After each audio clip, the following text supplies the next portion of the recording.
a esta hoja. Lo único que le tiene que decir, cuando usted metió todos los datos, aquí le va a aparecer el número de datos 41, porque son 41 datos de aquí para acá, 41 flechas, casillas.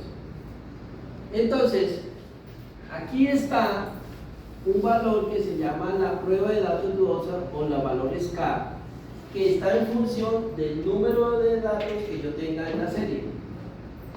Entonces, en el caso mío, yo dije que era el 41, porque él automáticamente tiene un contador que le dice que son 41 datos. Me vengo acá y disco 41 datos, miren, tamaño de la muestra 41 datos. No son todos los datos, sino el número de años que yo estoy manejando, para que me entiendan ustedes. Entonces, con este 41 me dice que ahí debe tener 2.692. Miren, 2.692. Él automático, yo lo voy corriendo, yo aquí se lo dejo señalado como para que quede didáctico y usted sepa de dónde salió el dato. Y vengo y lo cambio aquí, miren. 41, 2.692. Al modificar este valor de KN, ¿sí?, que es este valor de K, automáticamente la hoja me recalcula y me hace un análisis por arriba y por abajo de esos datos dudosos y me genera esta gráfica. ¿Sí ven? Esta gráfica es la representación de todos estos datos, ¿sí?, de todos estos datos. Y me dice aquí que esos datos, lo que esté por encima de la línea verde, hay que botarlo. Y lo que quede por encima de la línea magenta, mire la línea magenta acá, ¿sí?, hay que eliminarlo. Por eso, aquí dice, no existen datos dudosos, existen datos dudosos desde el mínimo dato. Lo que quede por debajo de esto, hay que eliminarlo, y lo que quede por encima de la verde, hay que eliminarlo. Conclusión: con esta prueba, yo determino si hay o no hay que modificar algún dato, pero de toda la serie. ¿Listo? Entonces, llegamos hasta ahí. Está con la máxima 24 horas, ¿cierto? Máximo 24 horas. Miren, ¿qué sigo después? Bueno, a partir de estos datos, miren, a partir de estos datos, de los datos máximo en 24 horas, mensuales, multianuales. Fíjense, aquí con estos datos hago la curva IDF, intensidad, duración, frecuencia. Entonces, con esta curva IDF, mire, a partir de esta curva saco la ecuación de la IDF, que de una vez me la da. Ahí ya le entrego la ecuación. Mire, noten usted acá. Ya hice los análisis de los datos, me voy para la curva, vea. Mire, listo, papi. Mire, aquí está. Y hago los datos, mire, aquí tengo los datos máximos en 24 horas, y de estos datos máximos en 24 horas, que fueron los que ya corregí, saco los máximos mensuales anuales. Entonces saco esta casilla. ¿Qué quiere decir este valor? Este valor corresponde al valor máximo de enero a diciembre del año 1980. Y así sucesivamente hasta sacar los más de toda esta casilla. Entonces, a partir de estos datos, En octubre a partir de estos 57. datos son los que yo voy a construir mi curva IDF. Entonces, con esa curva IDF saco la ecuación. Entonces, noten ustedes que la hoja ya les calcula, porque yo no hago sino calcular los datos. Miren, aquí ya hago acción. Y yo lo que hago es calcular los datos. Miren, ahí están calculados los datos. Tenga en cuenta que cuando calculo los datos, tengo que chequear que la suma de estos datos correspondan al valor total. ¿Sí me hago entender? Si aquí me cambian 40 datos, la celda me mira hasta acá y me faltaría este de acá. Entonces, tengo que tener en cuenta el número de datos. Aquí estamos hablando de 41 datos. Porque si la toca modificar allá. Toca modificarla. Entonces noten ustedes que yo vengo acá y le digo, venga, verifico la suma, verifico acá, listo, ahora verifico la varianza, miren, este es el promedio, y entonces es este sobre 41, vean, y ya, verifico eso. Todo este ejercicio es para llegar a esta ecuación, miren. Esta es la ecuación que yo necesito. Lo voy a poner aquí en amarillo. ¿Cierto?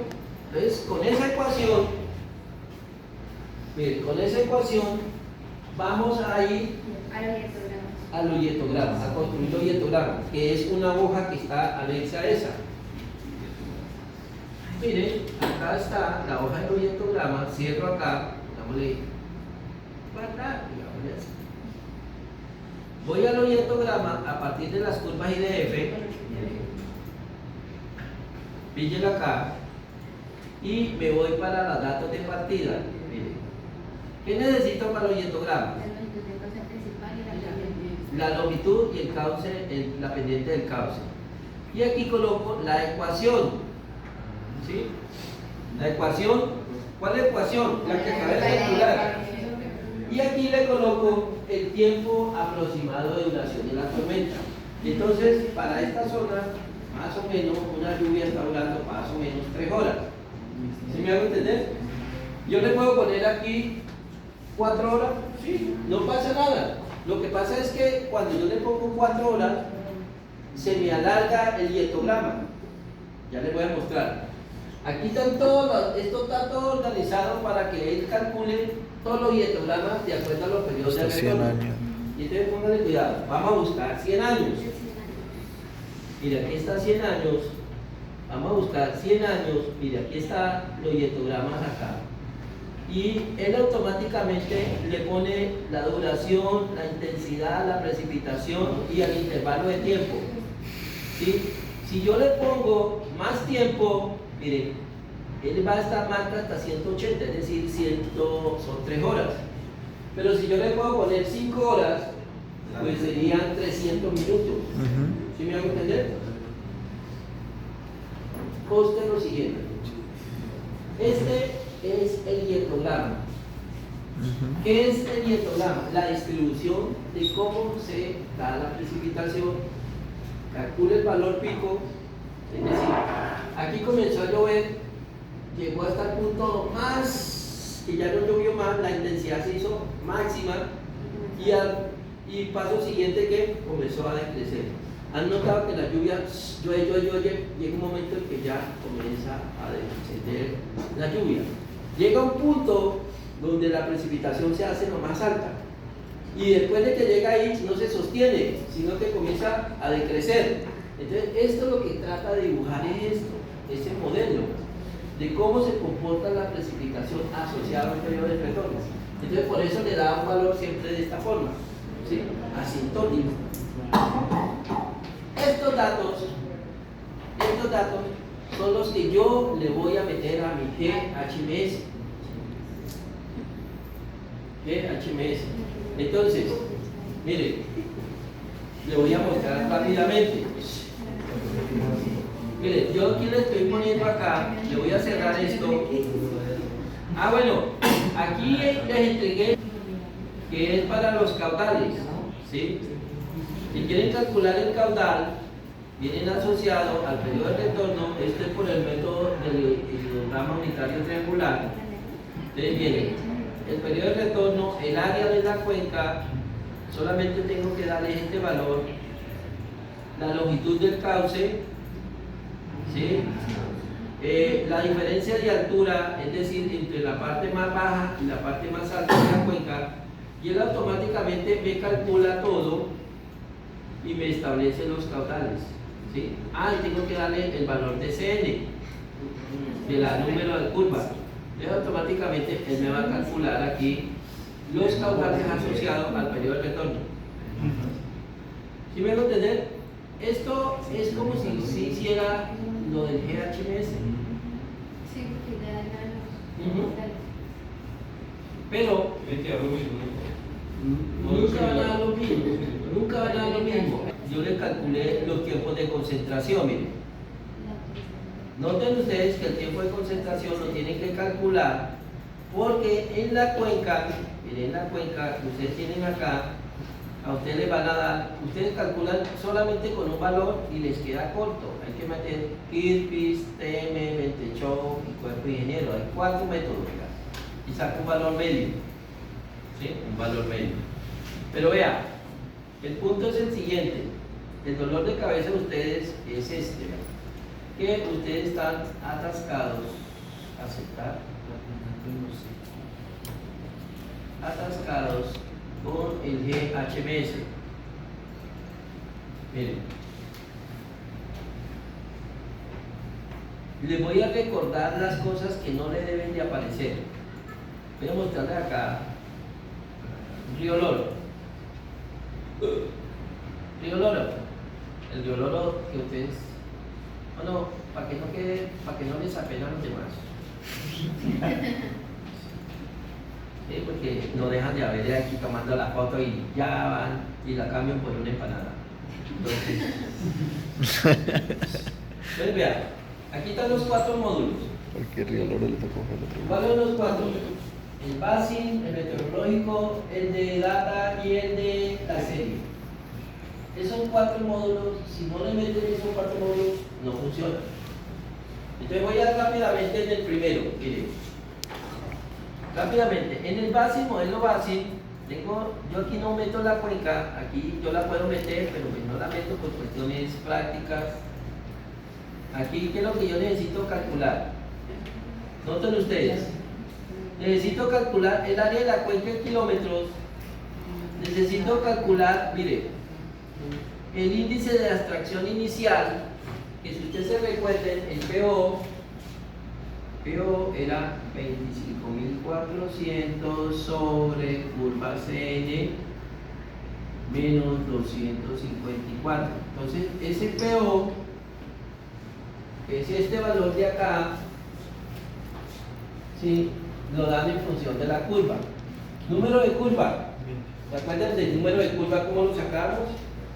¿Se acuerdan? El número de curva era la cuenca y mirábamos la cobertura. ¿Sí? Entonces, aquí eran zonas boscosas, zonas.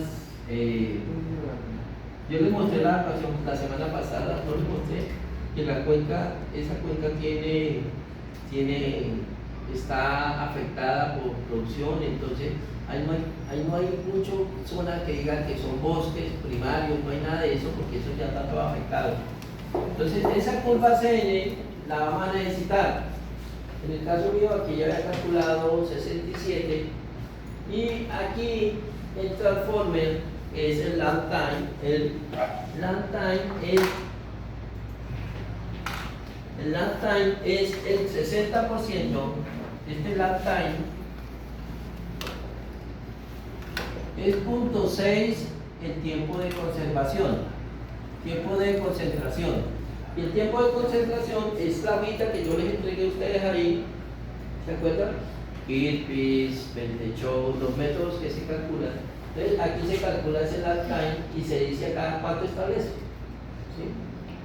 Entonces, básicamente es eso. Una vez calculado esa información, mire, salgo de este valor, mire, me voy para el meteorológico y aquí ¿qué es lo que tengo que cargar? Mire, simplemente tengo que meterle que tengo un pluviómetro, que es donde voy a tomar datos. No tengo que meter nada más.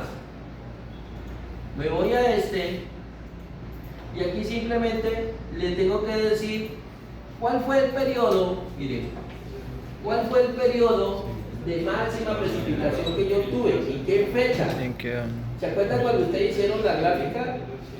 ¿Sí? El dietograma. Entonces el dietograma usted identifica cuál fue el punto, bueno, no en el dietograma, escuchen. Cuando ustedes hicieron el análisis hicieron el gráfico de las precipitaciones diarias, ustedes identifican cuál es el valor más pico, el más alto. Ese valor más alto se supone que es la precipitación máxima que tuve en 24 horas. Esa es la que me va a generar la máxima escorrentía. Y la idea es que esto sea la máxima escorrentía. Entonces, yo tengo que identificar cuál fue. Entonces, yo establezco la fecha, más o menos, yo la puedo saber. Vuelvo y le digo cuando haga la información. Y esto ya lo hago, el tiempo del intervalo ya viene definido en el diagrama. Entonces, calculo estos datos. Fíjense que ahí no tengo que colocarle la fecha. ¿Sí?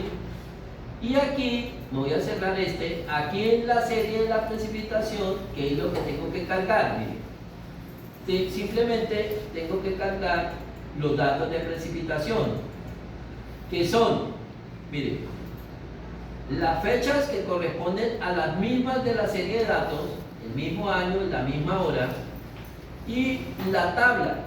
¿Cuál es la tabla? Pues estos son los datos que yo saqué. Venga, les muestro.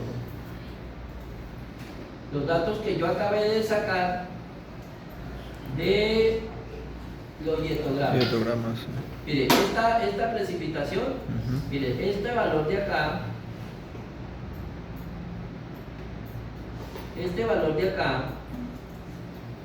si usted mira la gráfica, mire por donde se activa la gráfica. ¿Sí me da cuenta que la gráfica se activa con estos valores? Esos valores que están ahí en la gráfica son los que yo voy a cargar en mi GHMS, ¿verdad? Y como resultado me va a generar una gráfica así. ¿Sí ven que es la misma gráfica que tenía acá? Exactamente. Bueno, ahora porque yo le puse un tiempo mayor, porque resulta que yo necesito cerrar el dietograma. ¿Qué quiere decir? Yo inicialmente había dicho que me gastaba 3 horas la precipitación, pero en realidad gasta un poquito más. Eso no lo sabía, pero yo lo puedo definir aquí al final de mi modelo. ¿Por qué? Porque si yo corro esto, voy a ver si es que le he metido tanto la mano, tengo miedo que no me corra el desgraciado. ¿Sí? Vamos a crear una simulación. ¿Sí? No, usted puede poner acá. ¿Sí? Me corrió, perfecto. Y entonces vengo a los resultados de la simulación, mire. Voy al número 13. Entonces voy a encontrar, mire, aquí de una vez me dice que para este escenario de tiempo tengo un caudal de 24.3. ¿Sí? Este fue el valor del resultado del caudal que calculó. Pero yo necesito saber si mi modelo me está cerrando bien. Entonces yo necesito verificar que mi dietograma cierre completo como lo tenía en el gráfico. Entonces aquí voy a cerrar acá y vengo acá donde dice el gráfico. Y entonces ese gráfico tiene que estar entrando en 0 y saliendo en 0. Si en un momento dado esta línea le queda así por fuera, así, voy a ponerle más tiempo. ¿qué hay que hacer? Alargar el tiempo acá. ¿Por qué? ¿Qué quiere decir? ¿Qué es lo que está diciendo esto? Lo rojo, ¿sí?, es el resultado de la precipitación y lo azul es el resultado de la escorrentía. ¿Sí me van a entender? Entonces, si ven que el rojo está dentro del azul, significa que cuando se generó la máxima precipitación fue el momento en que se generó la máxima escorrentía. Entonces, cuando yo veo esto acá, yo comienzo a ver que llegó aquí la máxima escorrentía, aquí está el máximo caudal, aquí lo leo, y él comenzó a descender porque ya no está lloviendo. La precipitación comenzó a descender. El modelo le va mostrando eso. ¿Me hago entender, muchachos? Y si vean que es muy sencillo de hacerlo. Ya el compañero ya lo hace. Si quieren asesoría, háblense allá con la niña de... Ella oficialmente tiene ya tarifa de cobrar servicios, entonces ¿sí? Ya pueden montar el modelito así, sencillo. ¿Listo?